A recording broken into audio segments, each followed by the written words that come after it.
Welcome back to part 2 of episode 14 of I Think You Think. If you can't, oh my goodness. You can find part 1, most likely, wherever you found this one, or if you're having trouble, you can find a link to the whole playlist in the underbar. So without further ado, topic 2, UFOs. What? Are we, yeah, UFOs. Are we doing just UFOs, or are we doing UFOs and abductions and... Because we only have a half hour, so... I know. Well, let's see. I mean, we were talking about Ghost a couple days ago. That was only a couple days ago. It wasn't like a month and a week ago or anything. Just a couple days ago. And, that got off on some other subjects. So let's just talk about UFOs. Okay. Because, it may or may not be aliens because they're unidentified and they're flying and they're... What's your thought? What do you think? I mean, people see things in the sky sometimes... Well, tell me what it is, Justin. In my extensive research, that weather balloon, right? Weather balloon. Weather balloon. Well, I'm getting a nod from the man in black standing over in the corner. He's saying weather balloon. You're breaking up. I can't, Justin. Yes, Justin. Hello? Just kidding.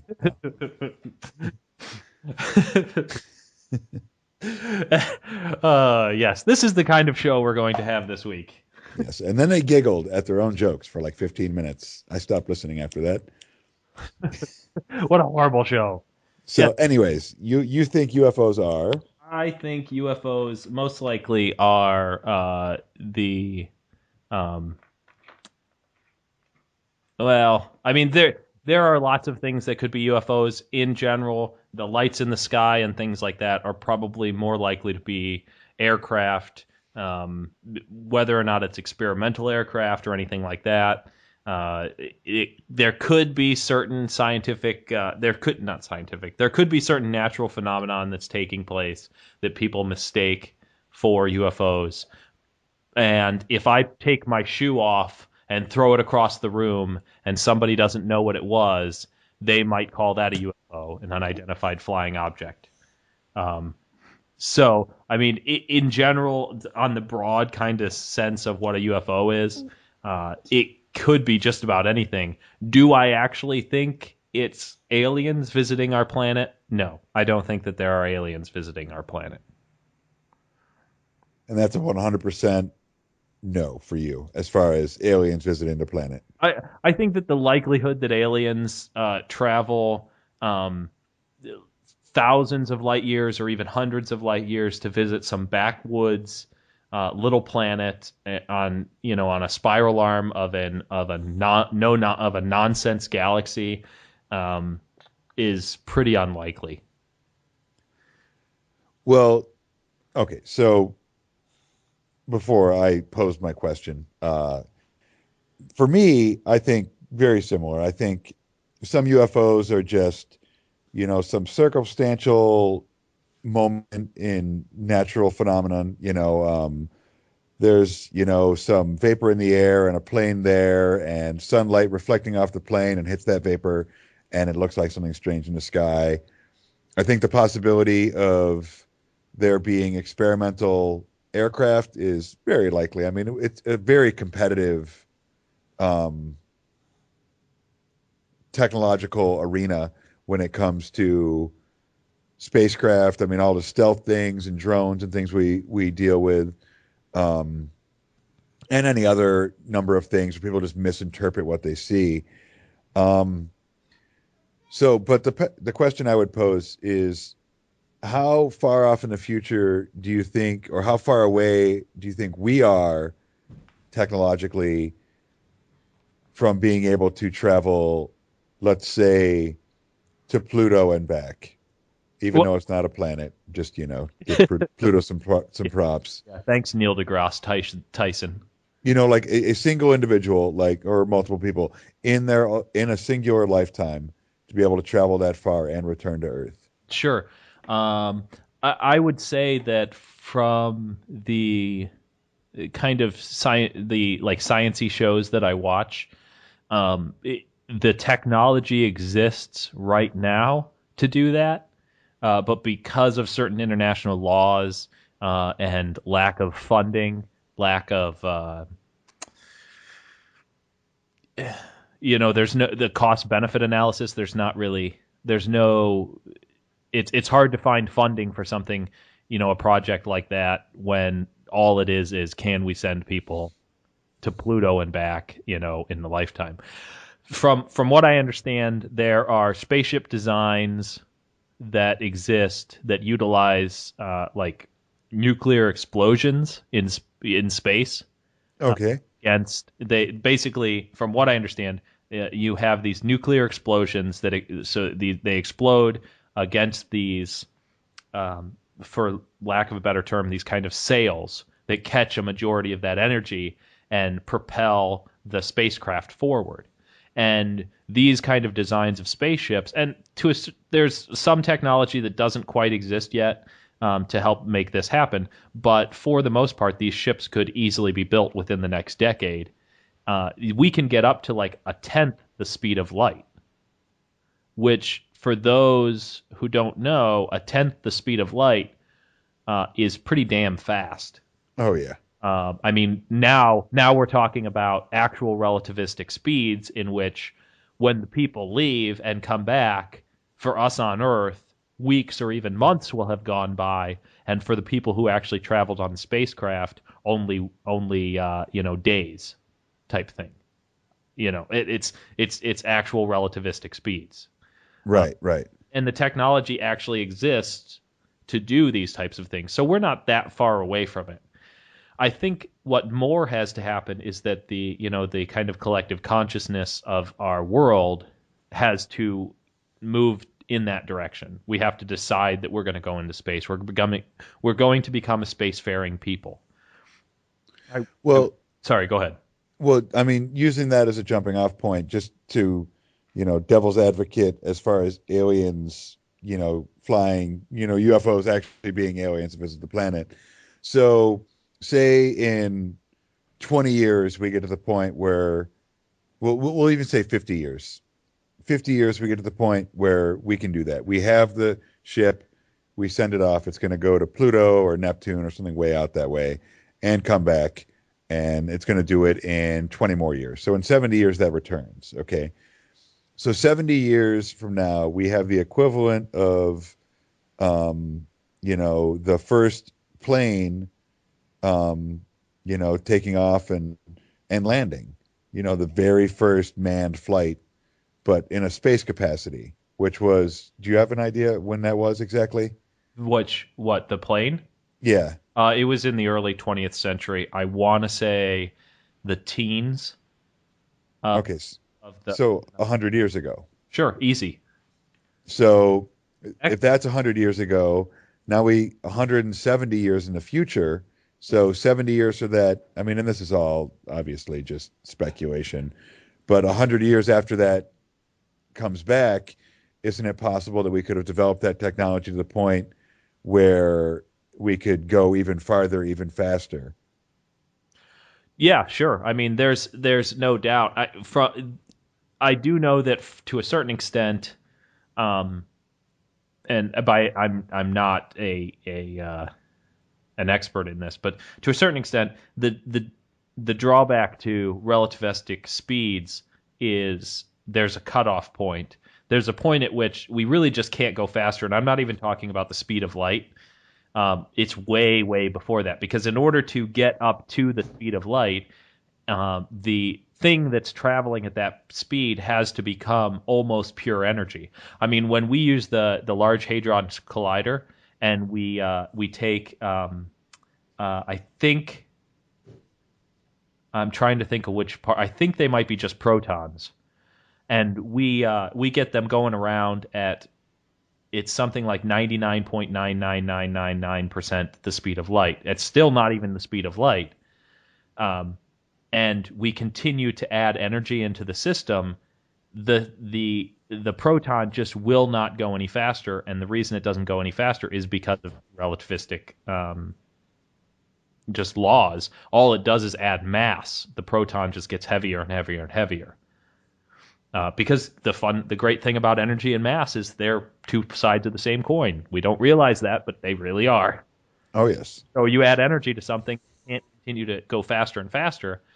It's just going to get heavier and heavier because that energy has to go somewhere, and so it turns it into mass. And so that's the one thing about relativistic speeds is even if 20 years from now we make a machine that can go 1/10 the speed of light, and we send it off on a 70-year, from our perspective, from Earth's perspective's journey, and that might be a year and a half for the actual spaceship, because that's the grand fun thing about relativity. Um, they come back a year and a half later, 70 years has gone by, 70 years worth of technology has built up. It's feasible to imagine that we could have 35 years later, after launching that first ship, have developed another ship that could actually catch up to the first ship that left. Right. But there is going to become a point in which we won't be able to go faster than that. And here's the thing, even if we could get up to the speed of light, from the perspective of Earth, our nearest neighbor in the universe is a star, Alpha Centauri, I believe. I could be wrong, and that one's something like 6 light years away. So from the perspective of Earth, if we launched a ship to go to Alpha Centauri, it would take, from the perspective of Earth, 6 years for that ship to get there. From the perspective of the people on the ship, it would only take like a month, maybe. Okay. They could get there. They could spend, let's say, a month doing research and then come back. And then now 12 years plus a month, give or take a month, has gone by from the perspective of Earth. But from the perspective of our scientists who went, it's only been like 2 months, 3 months most. So, I mean, and we've definitely gone Way away. off into a totally different conversation. It's very interesting, though. But it's feasible to have, I mean, from what I'm seeing, like we are on like the very cusp of possible technologies that could bring us to a point where we could kind of travel the stars. I mean, not all of them, because the universe is gigantic. Very, very big. Yes. But I mean, we're actually seeing technologies that lead us to believe that maybe, just maybe, someday we could do that. Um, so given that, I think it opens up the possibility that, yes, maybe some UFOs could feasibly be actually from someplace far away. Because, when you think about science fiction, and a lot of science fiction from 50, 100 years ago is completely science fact now. Correct. I was just reading an article on Gizmodo when they were talking, I want to say it was in the 50s, about what like a house, a home would be like in the year 2000 or whatever year they mentioned, some year that's relatively close to now. And they were talking about, a terminal that would just have a news feed and some other things that all like tie into what we basically get out of laptops and our phones and things like that now. A lot of stuff that seemed like totally science fiction back then is just our basic reality now. So that same level could easily become reality for us in the future, as far as that travel. So, the possibility that, number one, for me, I do believe, and again, I guess talking about UFOs is kind of out the window a little bit, but the possibility of there being life on other planets, I believe to just be a given. I agree. I completely agree. A lot of scientists who, a lot of xenobiologists, those are people who study what life would, be required off of our planet and everything like that. They don't specifically say it's a given, it's definite, but the likelihood of it is incredibly high. Especially once we found water. Once you find water anywhere else in the universe, let alone in the very same solar system that we're in, it just basically says water has got to be everywhere. And the cool thing about water is just the perfect kind of thing that allows the Emergence of life eventually. because it allows for the free floating chemicals that become very, very extremely simple forms of life or not even things we would consider life, but self-replicating molecules that later give rise to life. Water is very good for that. It's not the only thing, but it's incredibly good at it. It's good at providing that kind of amalgamation. Right. And I mean, if you can imagine that, yes, there is a very high likelihood that there's other life out there. And then, I mean, as big as the universe is, I mean, and we keep kind of discovering that it's bigger, grander, and more complex than we ever really imagined. As the years go on, we're learning more and more and more about it. Um, and then, add in the possibility, okay, so now there's life on other planets. Hopefully, now we add in the possibility of there being intelligent life. And now think of an intelligent society that has maybe predates our technology by 1,000 years. Like they've been doing it 1,000 years longer, and what they could possibly have, what we could possibly have in 1,000 years. Um, I just think that there's a reasonable possibility that there could be intelligent life that has developed a technology that has found us. I don't know if it's true. I just find that it is, I consider it to be a reasonable possibility within the realm of what UFOs, quote unquote, are sometimes seen. I Do I think they're abducting, Tennessee farm boys and anal probing them? Probably not, you know. I would say that you're right in the sense that it's probable that it could happen.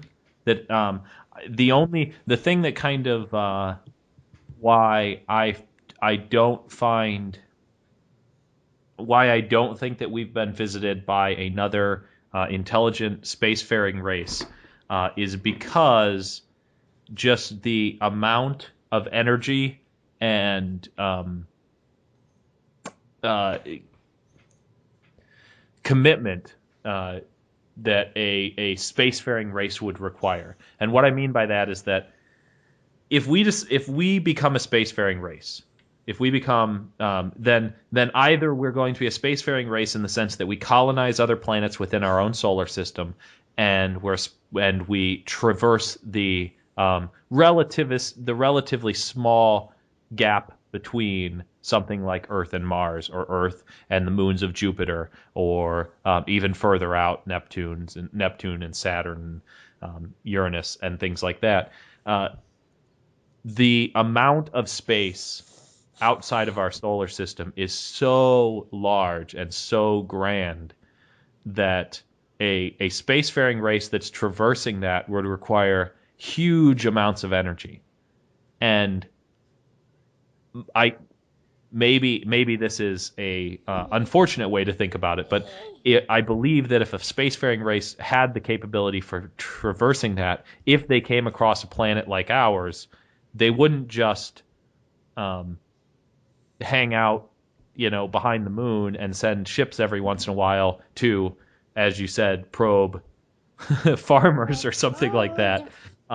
They would either decide to interact with us, or just say, "Hey, that's a planet. It's full of a lot of resources. Resources are what make our ships fly, and it's another planet that we don't care about. These people don't mean anything to us, so let's go down there. We'll kill all the people, take the resources, and then we can move on." I think that though is you applying, like, number one, what humans would probably do, or the humans that would have that are in control of anything that would, be able to traverse the stars eventually, and what we've seen in science fiction, because a complete, and we've totally gone off UFOs, alien motivations, like an entirely, I mean, even amongst different human cultures that have developed, the morals and or ethics of a certain group could be drastically different than another one, and we're all, of the same original stock. And we could be very different, in the way we would interact. If you go back, like, we'll say 200 years, go back to then, how they would react if a different and foreign group of even humans showed up on their shores, or vice versa, they took a boat or traveled and found another group, the way they would interact would be drastically different. So now if you take that completely out of Earth history and an entirely separate, possibly intelligent race, developing on their own, with their own sense of ethics and morals. And now, what sector of society is the one that's actually traveling? Is it purely their scientists? Is it, their religious people that are maybe traveling the stars in search of what they believe to be God?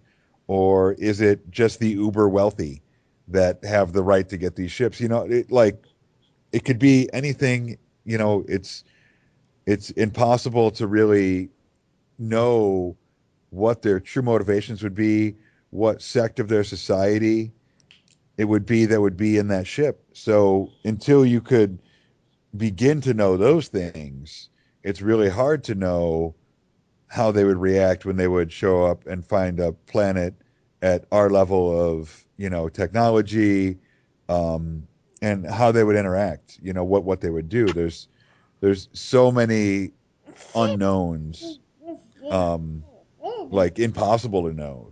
You could, you, like even another group of humans, if we go back 200 years again and we're in some tribe somewhere, we could probably get an idea of the intentions of another group of humans if we're looking at them across a field. You know, body language, things we would recognize, things in their hands that would be weapons that we might recognize, or are they, dragging along on mules like all of their tribe's possessions. All these things would be indicators that we would recognize. Um, but, and then we way off UFOs, but to even begin to be able to sort of prescribe um, the way we would think that they would react, knowing so little about what possibly they may be like. Why are they even? I don't know. I'm rambling on. I think I've made my point. Yeah, I'm gonna kind of cut in here and to kind of expound upon my thinking and why I think that it's a reasonable assumption to assume that if we come across another spacefaring race, that they would be more interested um, in either subjugating us or um, taking our planet for its resources. And do I think it's possible that there are completely kind aliens out there that might show up and be like, yeah, sure, you want the cure for cancer? Yeah, we got it. Easy. We'll get you taken care of. You're going to join the Federation of, planets, and my dream of being in Star Trek is finally come true. But the reason why I think that it's my scenario tends to be more likely is any kind of a species that would exist that has become intelligent enough to develop the technology that would be required for space travel would have to, well, even less than that, any kind of being that exists within the universe that we know would have had to have evolved. And one of the basic attributes about evolution is competing for resources. You compete for resources, and those who are more suited for the competition for those resources is going to pass on their genes. And so what that breeds is any kind of a species that the main goal is even a social species. You, like us, and we would assume that these aliens would then also be a social species, you will create this tribalism that is, we're going to work together to secure our resources so that those of other tribes will not get our resources. And even today, our tribes have gotten much larger. Our tribes are nations now, sub pockets of parts of the nation also. But in general, you and I are Americans, and other people are not Americans.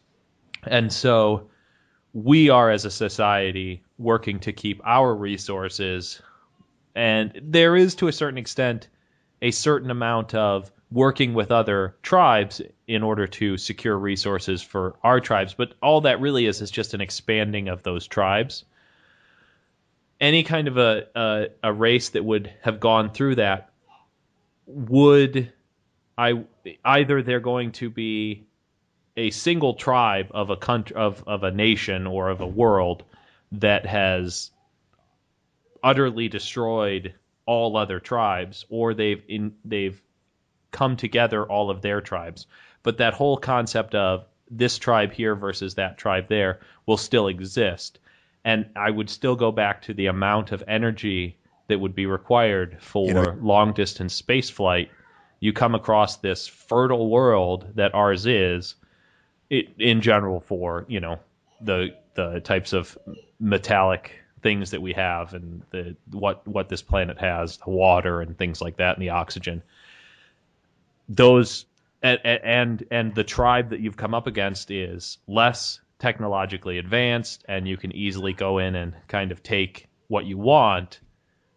I find it hard to believe that they would be a benevolent kind of creature, because it still comes back to there's a limited amount of resources, and they need the resources we have.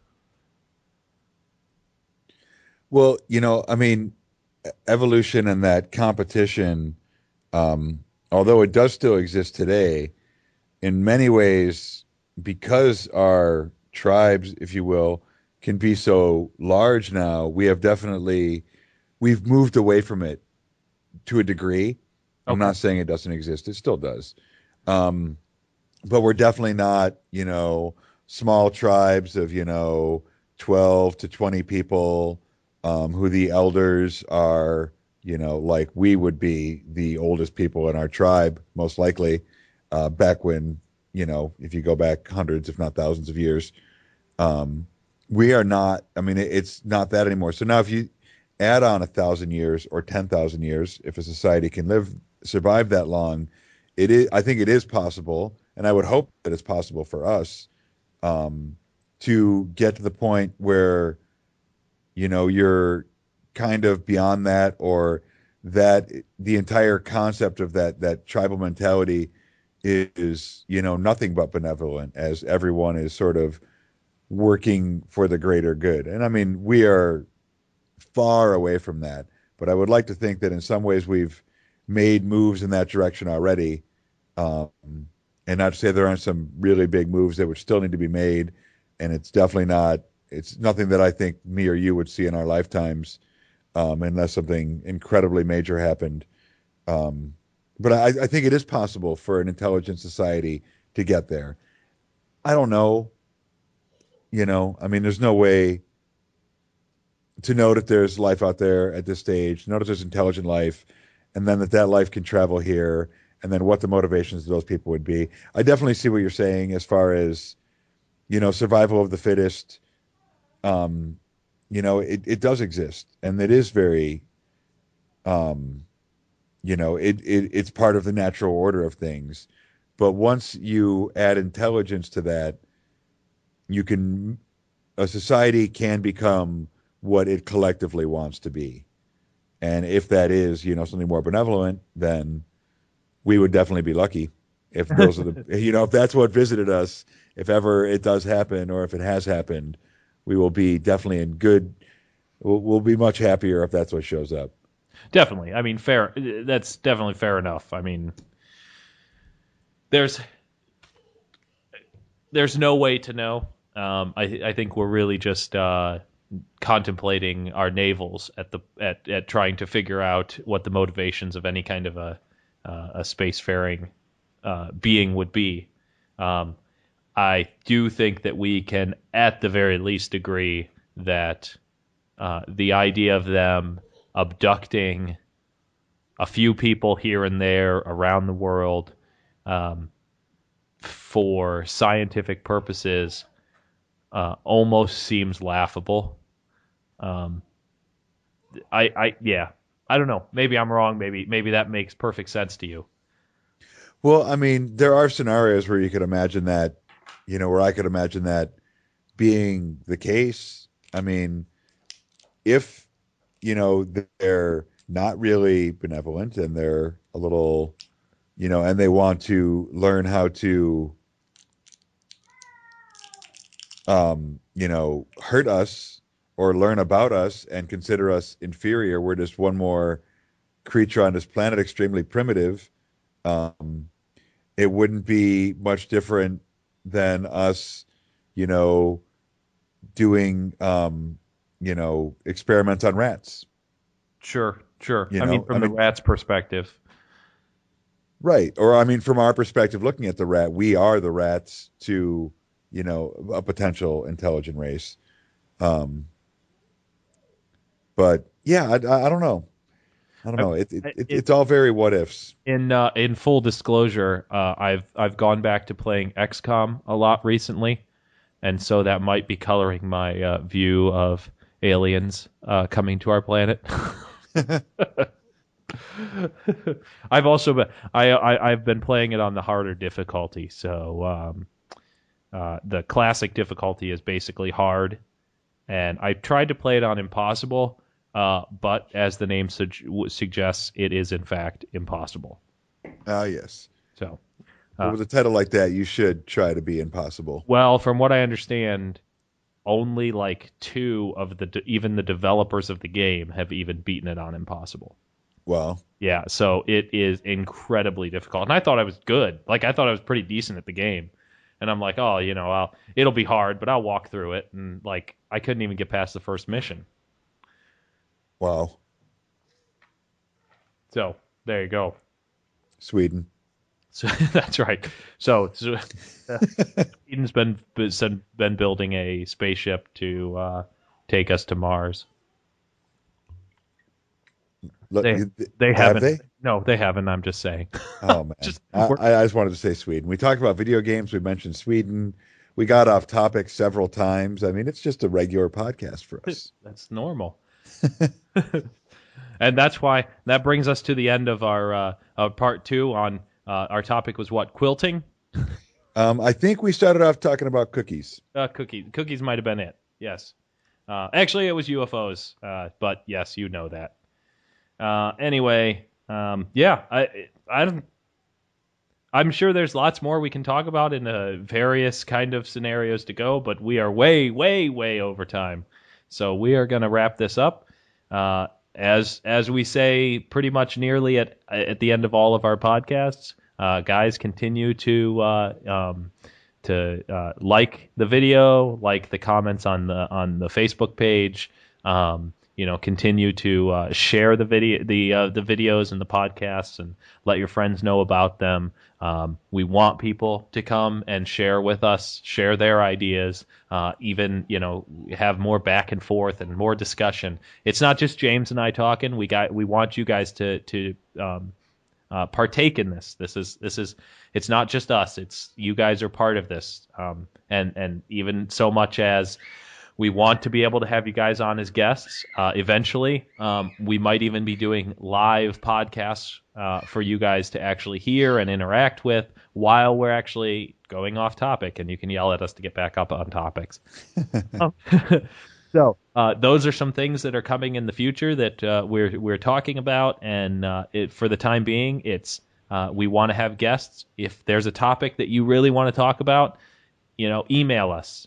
If you're friends with us on Facebook, you can message us. I believe that you can even message the I Think You Think podcast Facebook page, and we can get back to you on that. Or even post something on the Facebook page that you're interested, and maybe we'll contact you or talk to you on email.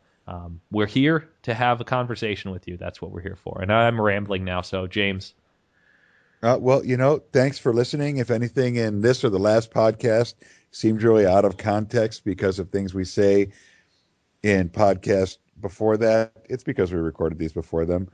So forgive us. But he was going to be on vacation, and I didn't want to just ramble on. Well, I did want to ramble on for an hour for 2 weeks straight, all by myself. But Justin said, no, James. But beyond that, thanks as always for listening. And we will see you next week with a brand new live episode post Justin vacation.